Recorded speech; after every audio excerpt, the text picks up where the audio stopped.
নমস্কার বন্ধুরা, আপনারা দেখছেন হার্দিক গার্ডেন অ্যান্ড নার্সারি। আজকে আপনাদেরকে দেখাবো একটা 12 মাসি আমের জাত, নাম হচ্ছে থাই কাটিমন। গাছটির বয়স 2 বছর। দেখুন ছোট ছোট আম দাঁড়িয়েছে। আজকে তারিখ হচ্ছে 13/5/2025। দেখুন এই গাছটির থেকে ডাল কেটে চারা তৈরি করি।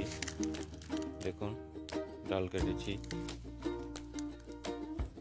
আর একটা গাছ দেখাচ্ছি আপনাদেরকে। দেখুন এই গাছটির বয়স 1 বছর। ছোট্ট একটি গাছ, এমন কোনো পরিচর্যা না। এরপর অনেক মুকুল এসেছে, গুটিও সেট হয়েছে অনেকটা।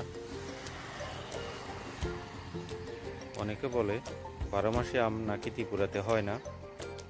দেখুন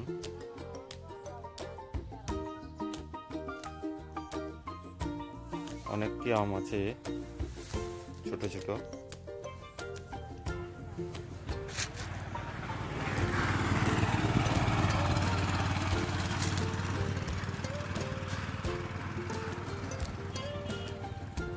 ধন্যবাদ সবাইকে আমার ভিডিওটি দেখার জন্য।